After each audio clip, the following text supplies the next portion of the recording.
사랑하신 성경에 쓰였네. 나를 사랑하시고 나의 죄를 다시서 하늘 문을 여시고 들어가게 하시네.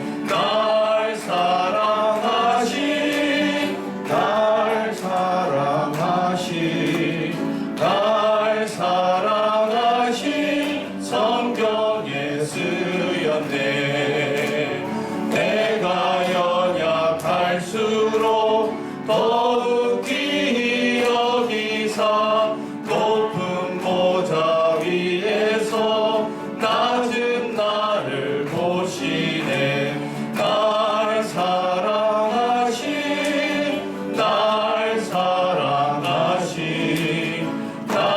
사랑하신 성경에 쓰였네. 세상 사는 동안에 나와 함께 하시고 세상 떠나가는 날 천국 가게 하소서. 날 사랑하신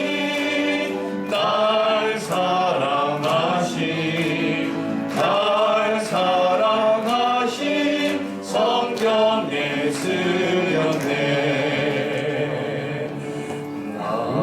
무엇과도 주님을 바꾸지 않으리.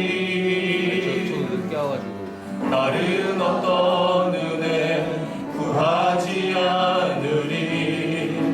오직 주님만이 내 삶의 도움이시니 주의 얼굴 보기 원합니다. 주님 사랑해요.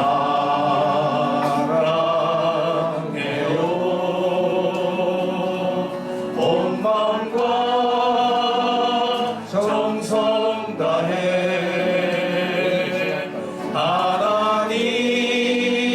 하나님의 시시라 친구 되기 원합니다. 나 무엇과도 주님을 바꾸지 않으리.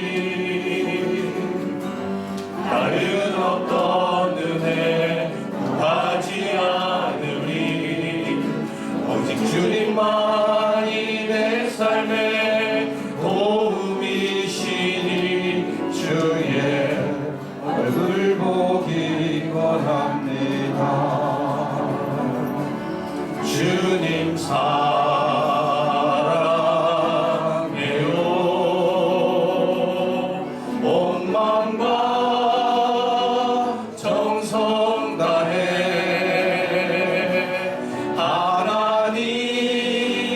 하나님의 시시라 친구 되기 원합니다. 내게 있는 양육오가 주께 가져와 그 발 위에 입 맞추고 깨뜨립니다.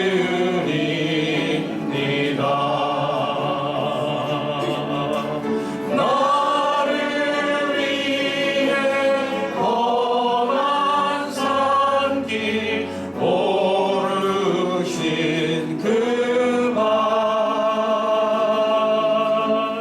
걸음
깨뜨립니다.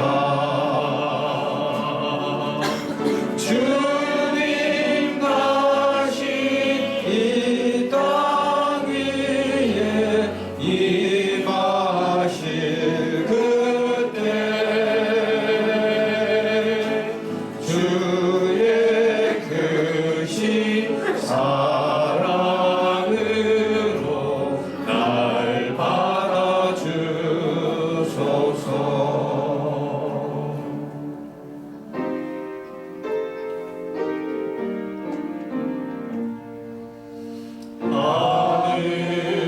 하늘에 계신 아버지 이름 거룩하사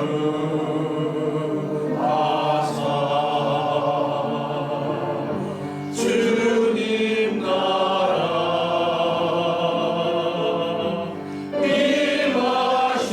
임하시고 뜻이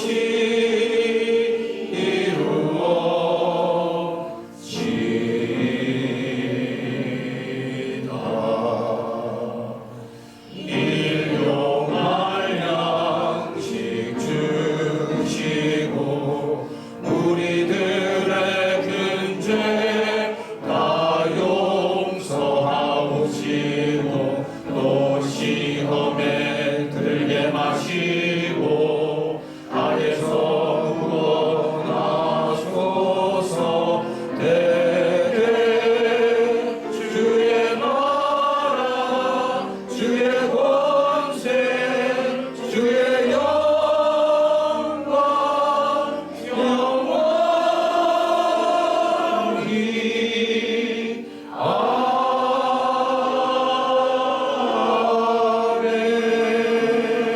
아멘. 여호와는 내게 복을 주시고 너를 지키시기를 원하며 여호와는 그의 얼굴을 내게 비추사 은혜 베푸기를 원하며 여호와는 그 얼굴을 내게로 향하여 드사 평강 주시기를 원하노라 할지니라. 하나님 아버지, 저희들을 거룩한 주님의 전으로 불러주셔서 감사드립니다. 세상에 살면서 지은 허물과 부족함을 주님 앞에 고백하며 회개하오니 주의 보혈로 정결케 하사 이 시간 마음을 다해 드리는 우리의 예배를 정결케 받아 주옵소서. 특별히 성령님께서 이 시간 우리 가운데 임재하시사 메마른 심령의 생수를 채우시고 예배의 모든 순서 가운데 주관하여 주옵소서. 선포되는 말씀을 통해 영적인 갈급함이 해소되게 하시고 세상에서 승리할 수 있는 새 힘과 위로를 얻는 시간 되게 하여 주옵소서. 우리의 예배를 통해 오직 하나님 홀로 영광 받아주시기를 간절히 원합니다. 우리를 죄에서 구원하신 예수님의 이름으로 간절히 기원하옵나이다. 아멘.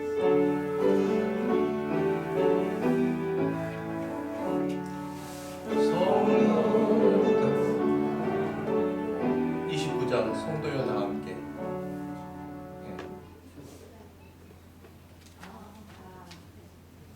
네, 죄송합니다. 29장으로 하겠습니다.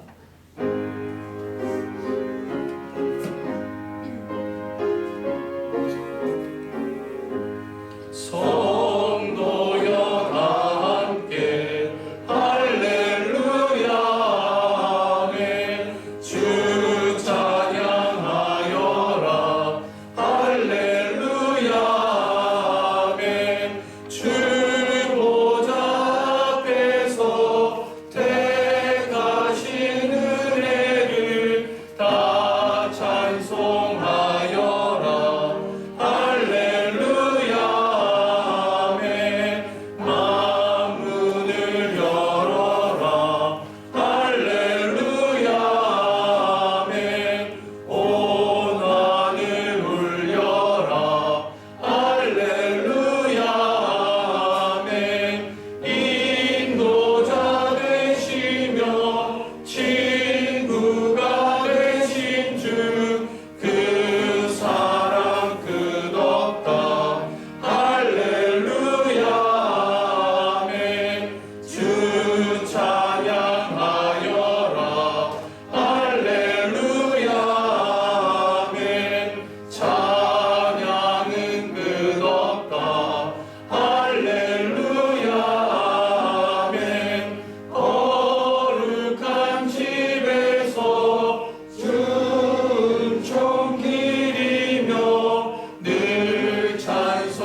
그가 나를 푸른 풀밭에 누이시며 쉴만한 물가로 인도하시는도다.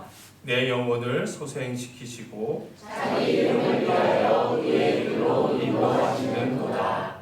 내가 사망의 음침한 골짜기로 다닐지라도 해를 두려워하지 않을 것은 주께서 나와 함께 하심이라. 주의 지팡이와 막대기가 나를 안위하시나이다.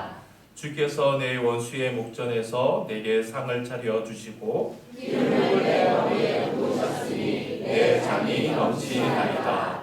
나의 평생의 선하심과 인자하심이 반드시 나를 따르리니 내가 여호와의 집에 영원히 살리로다.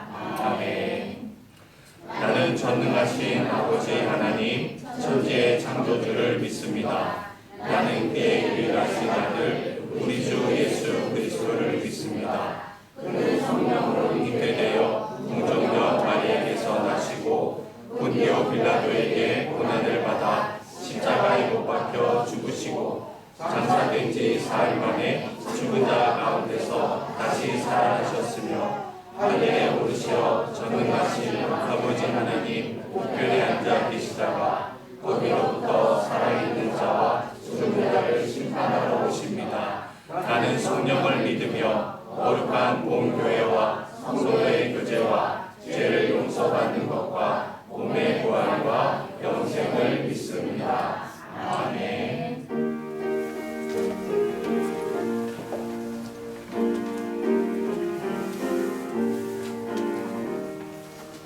고요히 머리 숙여 주님 생각합니다.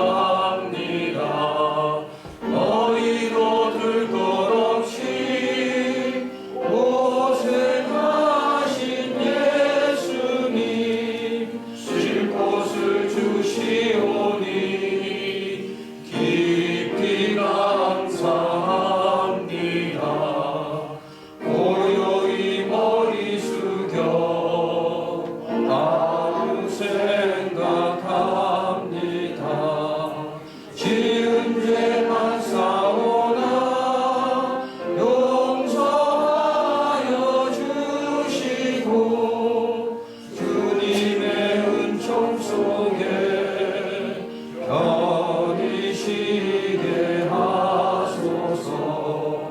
고요히 머리 숙여 이웃 생각합니다.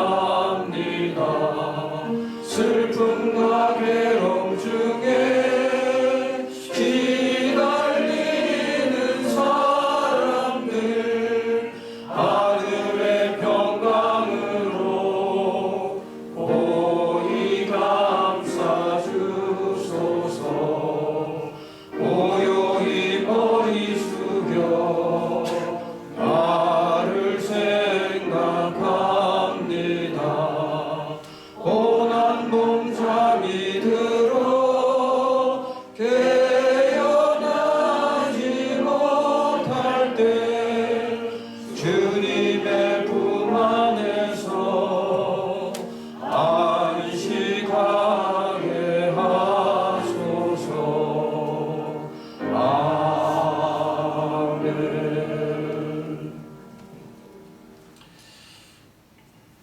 내 살을 먹고 내 피를 마시는 자는 영생을 가졌고 마지막 날에 내가 그를 다시 살리리니 내 살은 참된 양식이요 내 피는 참된 음료로다. 사랑의 하나님, 진노의 자녀로 영원한 형벌을 받아야 할 우리에게 십자가의 은총을 베푸시고 하나님의 자녀 삼아주시는 애 감사와 찬양 드립니다. 주님의 부서진 몸을 상징하는 이 떡을 먹으며 주님과 내가 하나됨을 고백하길 원합니다. 주님의 피인 잔을 마시며 우리와 맺은 영원한 사랑의 언약을 고백하길 원합니다. 이 시간 주의 살과 피를 통해 우리의 모든 죄를 용서받고 하나님 앞에 담대히 서며 주님의 사랑에서 결코 끊어지지 않음을 믿음으로 고백하는 저희들 모두가 되게 하여 주옵소서.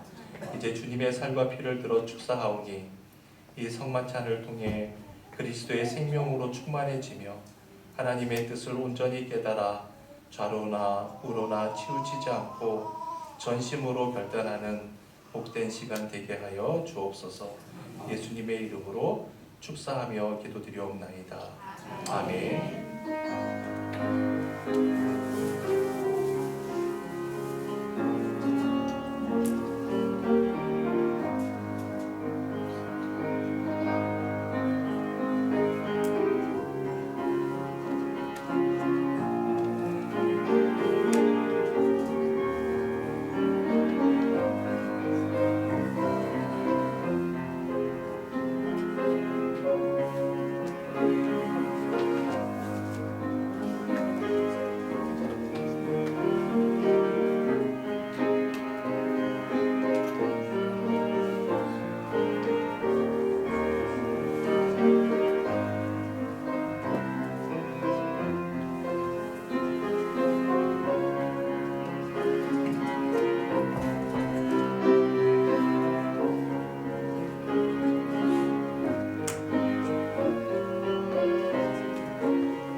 우리 함께 기도하실 때 회중을 대표해서 최선희 권사님께서 기도하시겠습니다.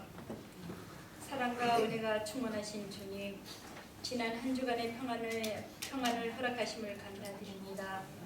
전능하신 주님의 자녀가 되는 권세를 주심에 감사합니다. 아멘. 거룩하신 하나님 전에 당신의 영광을 위하여 나오게 하심을 감사하나이다. 저희 예배를 통하여 하나님께 영광을 돌리게 하시며 감사를 통하여 하나님의 축복의 역사가 일어날 수 있게 하여 주시옵소서. 주님의 사랑을 깨닫고 진리의 말씀으로 살아가게 하시며 믿음과 소망과 사랑으로 주님을 경외하며 이웃을 사랑하게 하옵소서. 추운 날씨에 어르신들의 건강을 잘 돌보게 하시오며 치료 중에 있는 성모 형제와 고통받는 모든 이에게 주님의 손으로 어루만져 주시어 회복의 감사함을 함께 하게 하여 주시고 새 힘으로 날마다 승리하게 하옵소서. 아멘. 다가오는 대명절 가족들 모두가 감사와 사랑으로 가득하게 하시오며 오고 가는 걸음 주님께서 보호하여 주시사 안전하게 지켜주시옵소서. 아멘. 생사하복을 날마다 눈동자처럼 보호해 주시는 하나님 감사합니다. 단위에 세우신 목사님 위에 함께하여 주신 주님 강건함으로 붙잡아 주시오며 말씀을 전하실 때에 큰 은혜가 임하여 우리의 삶이 변화되게 인도하여 주시옵소서. 아멘. 이곳 저곳에서 봉사하시는 모든 손길 위에 주님의 축복 내려 주시옵소서. 아멘. 우리의 믿음이 강건해지기를 원하오며 주님의 사랑을 실천하는 세상을 정하게 하는 소금의 역할들이 되게 하옵소서. 아멘. 죄에서 구원하신 예수 그리스도의 이름으로 기도드립니다. 아멘.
하나님께서 우리에게 주시는 말씀입니다. 요한복음 13장 12절로 17절의 말씀, 우리 다 일어나서 받들어 봉독하겠습니다. 시작.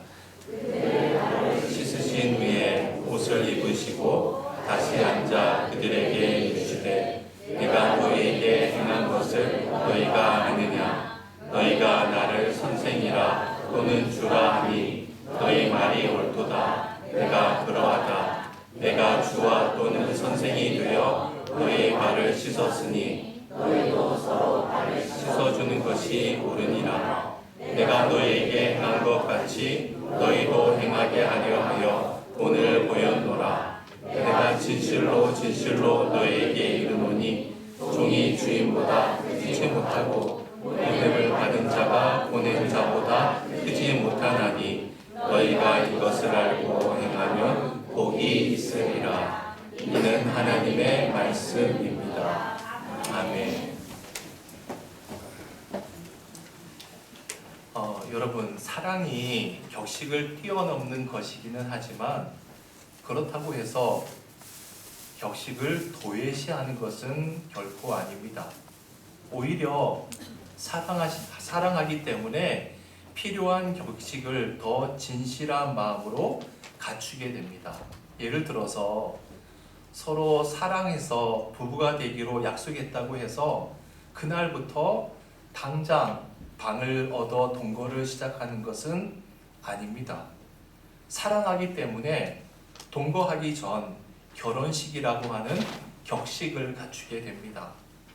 그리고 하나님과 사람 앞에서 서로 부부가 될 것을 엄숙하게 서약함으로 사랑에 대해 책임과 의무를 다할 것을 굳게 다짐하게 되는 것이죠. 따라서 사랑하는 사람들에게 결혼이라고 하는 격식은 사랑하는 사람에 대한 존중이자 상대방에 대한 최고의 예의라고 할 수가 있습니다. 만약 내가 사랑한다고 하는 사람을 나 자신이 함부로 대하고 무례하게 다룬다면 이 세상 누가 그 사람을 존중하고 그에게 예의를 다해 주겠습니까? 이것은 비단 남녀의 사랑에만 국한된 이야기가 아닙니다. 이 세상의 모든 사람 간의 사랑이란 다 이와 같습니다.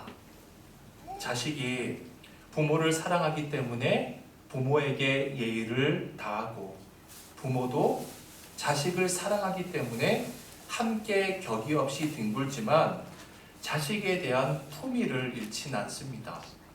스승과 제자가 서로 허심탄회하게 이야기하지만 서로 사랑하는 까닭에 갖추어야 할 격식과 예의를 무시하지 않기 때문입니다. 이웃 사이도 마찬가지죠. 서로 전혀 모르는 사이면 모르지만 서로 알고 사랑하는 사이라면 반드시 격식을 갖추고 예의를 다하기 마련입니다. 그렇습니다. 참된 사랑은 언제나 참된 격식과 진정한 예의를 갖추기 마련입니다. 우리 주님께서는 죽음을 목전에 두고 제자들과 마지막 만찬을 들고 계셨습니다. 하지만 이제 이 땅을 떠나야 할 시간이 몇 시간밖에 남지 않았다는 사실을 확인하시자마자 즉각 식탁을 물리치고 자리에서 일어나셨습니다. 그리고 겉옷을 벗으신 다음에 수건을 허리에 두르신 채 제자들의 발을 씻기 시작했습니다. 여러분, 주님의 이 모습을 한번 머릿속에 그려보세요. 식탁에서 일어서신 다음 겉옷을 벗으시는 주님, 수건을 허리에 두르시는 주님, 대야에 물을 떠오시는 주님, 제자들의 발 앞에 무릎을 꿇으시는 주님, 그리고 제자들의 발을 씻기시는 주님. 여러분, 이것은 결코 스승의 모습이 아닙니다. 영락없는 종의 자세, 노예의 모습입니다. 제자들 앞에서 스승으로서의 격식과 예의를 다 벗어버린 모습입니다. 이 파격적인 모습을 보고 베드로가 깜짝 놀란 것은 전혀 이상한 일이 아니었습니다. 그러나 주님께서 이런 파격적인 모습으로만 일관하신 것 아니었습니다. 본문은 이렇게 시작을 합니다. 12절입니다. 그들의 발을 씻으신 후에 옷을 입으시고 다시 앉아 그들에게 이르시되.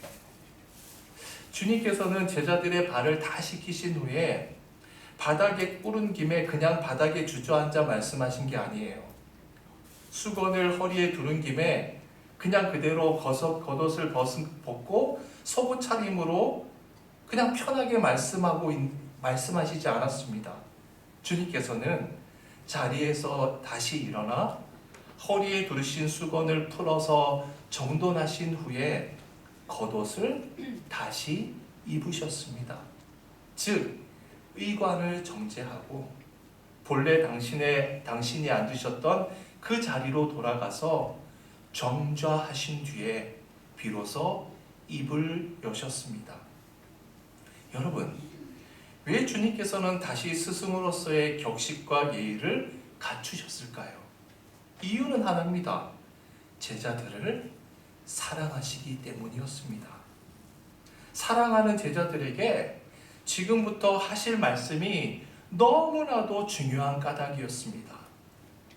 스승이 이처럼 격식과 예의를 갖추어 말하는데 제자들 역시 그 앞에서 자신들의 자세를 가다듬지 않았겠습니까? 그들 역시 제자로서의 격식과 예의를 다해 스승의 말에 집중하지 않았겠습니까? 그래서 제자들을 향한 주님의 사랑은 천길 물속보다 더 깊은 사랑이었습니다. 여러분, 왜 하나님께서 우리에게 매 주일마다 주님 전에 나와서 격식과 예의를 갖추어 하나님께 예배하게 하실까요?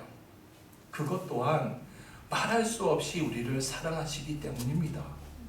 우리를 너무나도 사랑하시기 때문에 우리가 한 주간 동안 살아가는 데 필요한 당신의 말씀에 우리가 자세를 가다듬고 그 말씀에 집중하고 경청하게 하시며 그 말씀을 우리의 심령 속에 새겨주시기 위함입니다. 그렇다면 여러분, 주님께서 이처럼 온 격식과 예의를 다해서 제자들에게 말씀하시고자 하신 내용은 대체 무엇입니까? 12절을 다시 한번 우리 함께 봉독해 볼까요? 시작! 그들의 발을 씻으신 후에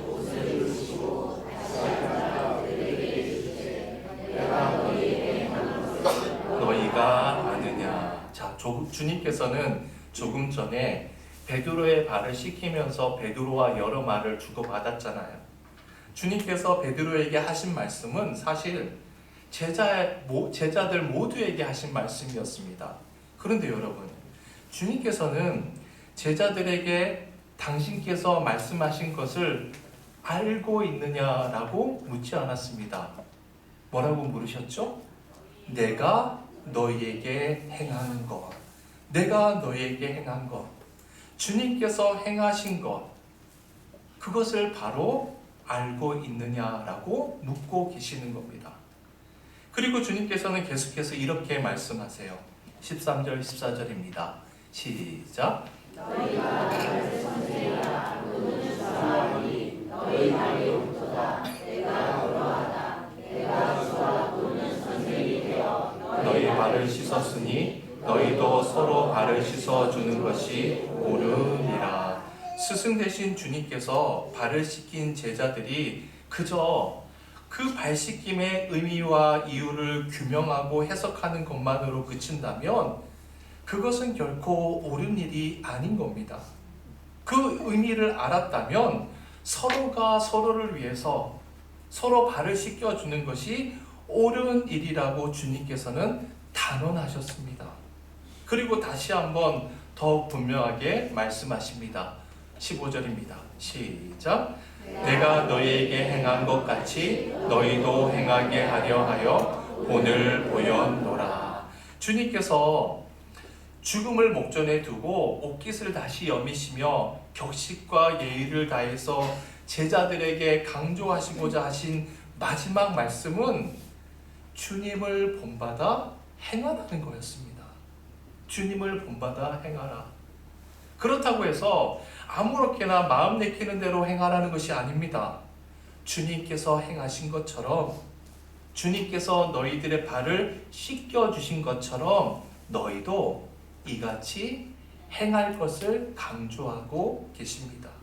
즉, 주님을 본받아 무릎을 꿇고 몸을 숙이고 손을 내밀어 주님께서 행하셨던 그대로 행할 것을 간절히 당부하고 계십니다. 여러분, 왜 주님께서는 제자들과의 그 귀중한 마지막 날 밤을 이처럼 행하라 라는 말씀으로 마무리하고 계실까요? 그것만이 참된 믿음이기 때문입니다. 주님을 믿는다는 것은 주님께서 걸어가신 길을 걷는 것이요, 주님께서 사신 그 삶을 본받아 사는 것입니다.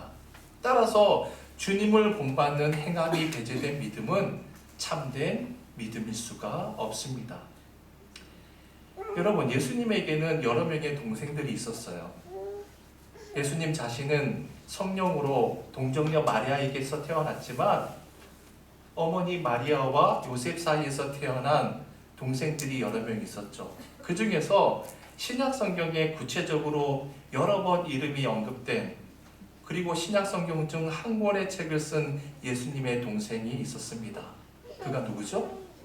그렇죠, 야고보입니다. 사실 유다서도 예수님의 동생 유다가 썼지만 야고보가 더 많이 성경에 언급이 되죠. 여하튼 야고보는 족보상으로는 예수님의 동생이 되었기 때문에 아마도 예수님과 함께 자라고 생활하면서 누구보다도 형님인 예수님으로부터 많은 영향을 받았을 겁니다. 그래서 예루살렘에서 초대교회의 최고 지도자가 되었던 야고보 사도가 이렇게 말하고 있습니다. 야고보서 2장 14절로 17절, 표준 세번역인데요. 함께 읽어볼까요? 시작. 형제 자매 여러분, 말하면서도 행함이 없으면 무슨 소용이 있겠습니까? 그런 믿음이 그를 구원할 수 있겠습니까? 어떤 형제나 자매가 헐벗고 그날 먹을 것조차 없는데 여러분 가운데서 누가 그들에게 평안히 가서 몸을 따뜻하게 하고 배부르게 먹으라 말만 하고 몸에 필요한 것들을 주지 않으면 무슨 소용이 있겠습니까? 믿음의 행함이 따르지 않으면 그 자체만으로도 죽은 것입니다. 제자들에게 마지막 순간까지 격식과 예의를 갖추어서 행하라고 당부하시던 예수님의 동생다운 말이 아닐 수 없죠. 여러분은 정말 알고 계십니까? 행함이 없는 믿음은 쓸모가 없음을, 그것은 시간 낭비이자 인생 낭비일 수밖에 없음을 말입니다. 그래서 주님께서 또 이렇게 말씀하십니다. 16절 17절 시작. 내가 진실로 이르노니 종이 주인보다 크지 못하고 보냄을 받은 자가 보낸 자보다 크지 못하나니 너희가 이것을 알고 행하면 복이 있으리라. 불필요한 일이라면 예수님께서 왜 제자들의 발을 씻기셨겠어요?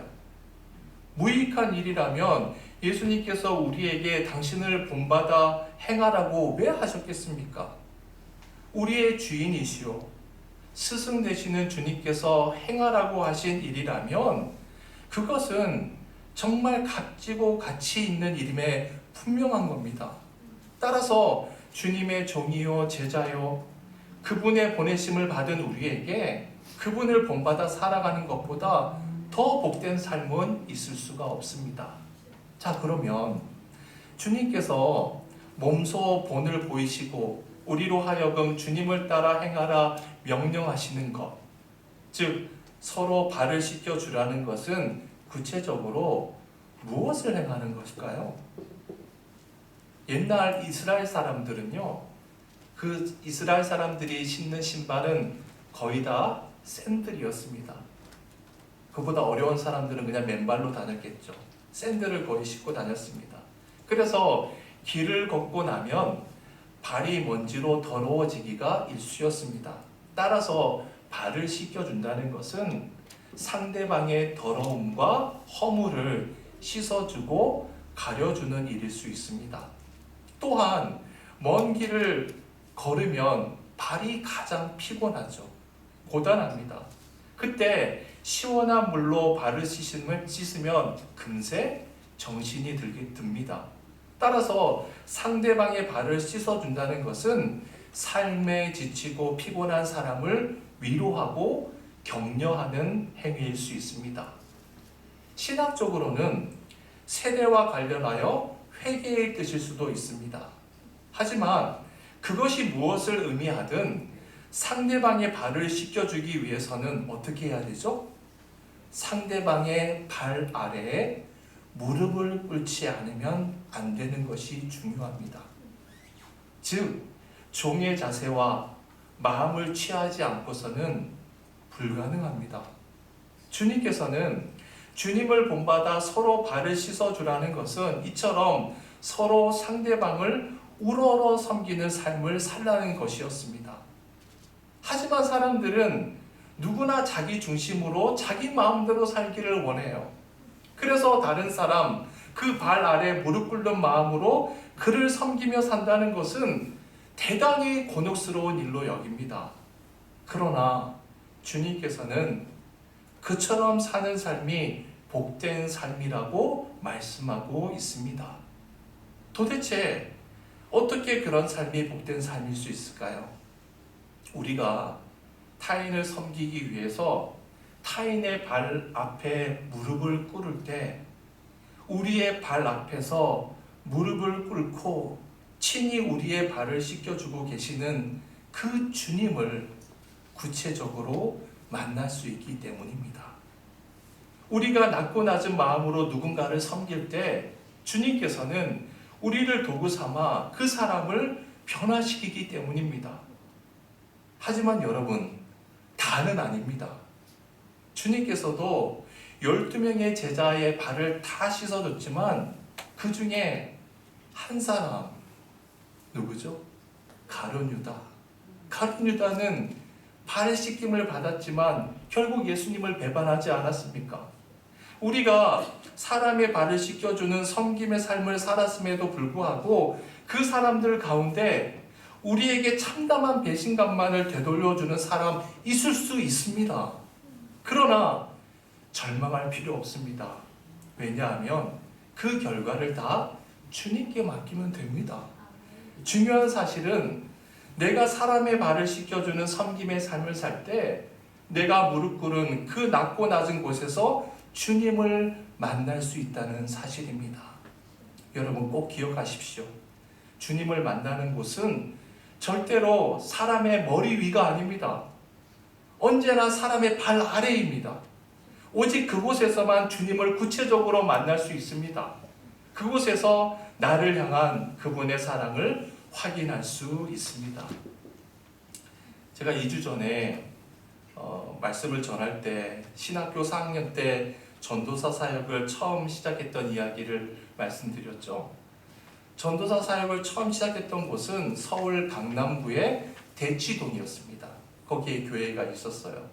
그곳은 한국에서 땅값이 가장 비싼 곳으로 유명한 곳입니다. 그때나 지금이나 마찬가지예요.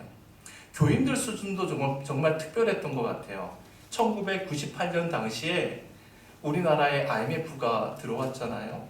우리나라 모든 사람들이 어려운데 제가 지도하던 학생들 중에 방학 되면 외국으로 놀러가는 학생들이 상당수였습니다. 그곳에서 한 2년 정도 사역을 하고 때마침 직장 생활을 하게 되었는데 강북구 미아동에 있는 종합사회복지관에서 제가 근무하게 되었어요.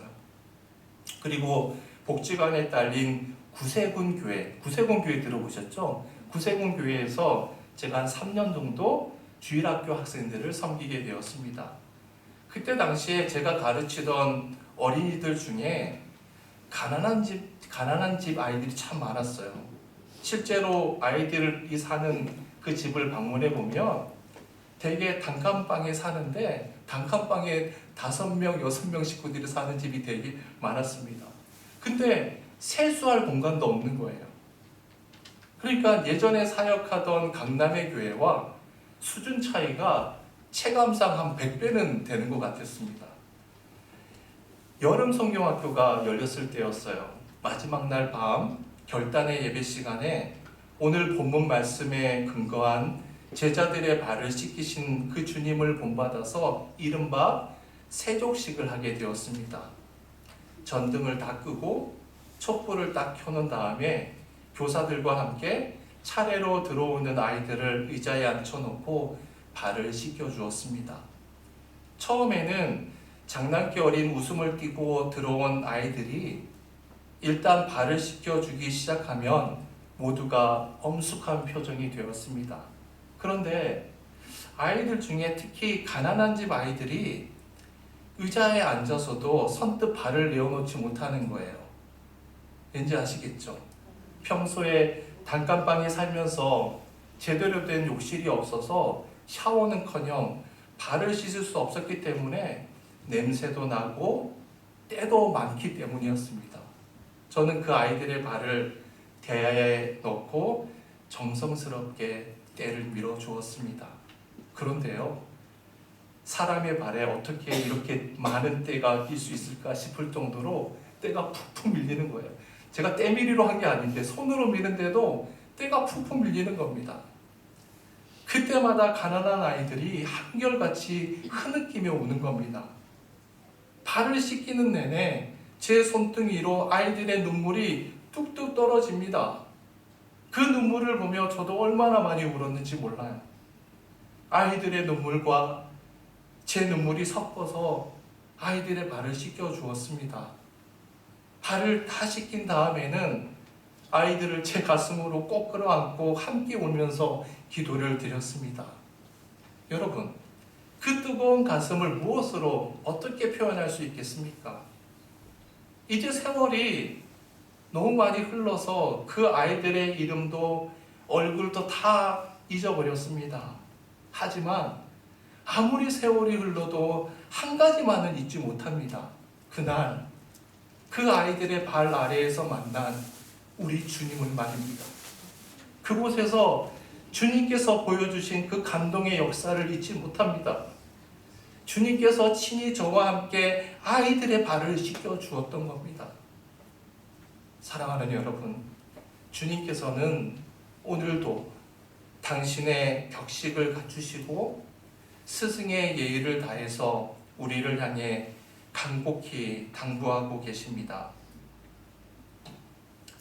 내가 주와 또는 선생이 되어 너희 발을 씻었으니 너희도 서로 발을 씻어주는 것이 옳으니라. 내가 너희에게 행한 것 같이 너희도 행하게 하려 하여 본을 보였노라. 여러분, 오늘 이 말씀을 여러분 마음속에 깊이 새기시길 축원해 드립니다. 그리고 예수님을 본받아 섬김의 삶을 행하시길 주님의 이름으로 축원해 드립니다. 우리 찬송가 212장 함께 부르시면서 예물 봉헌하겠습니다.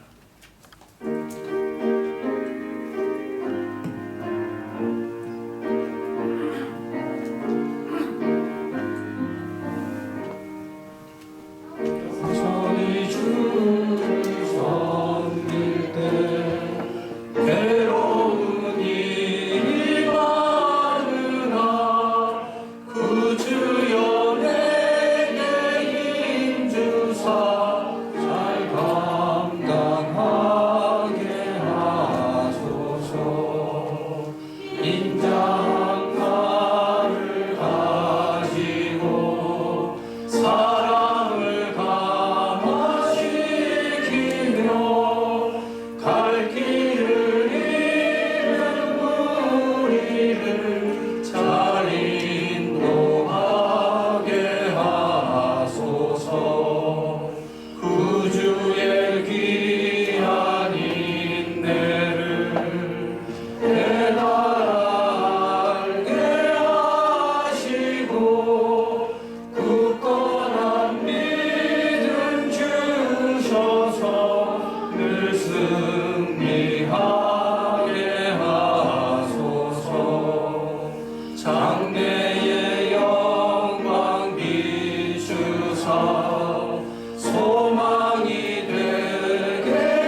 주님을 만나는 곳이 사람의 머리 위가 아니라 발 아래인 것을 이 시간 깨우쳐 주셔서 감사합니다.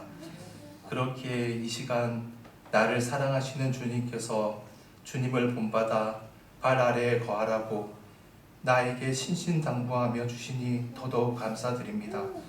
평생토록 주님을 본받아 오직 사람의 발 아래에 거하는 믿음과 지혜와 용기를 허락하여 주옵소서.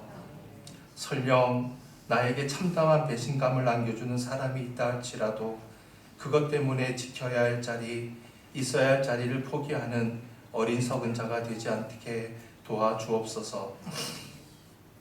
날마다 순간마다 사람들의 발 아래에 거함으로 그곳에서 주님을 만나게 하시고 주님께서 펼쳐지는 그 감동의 역사 속에서 우리 자신이 날로 성숙할 수 있게 인도하여 주옵소서. 이제 주님 앞에 예물을 드립니다.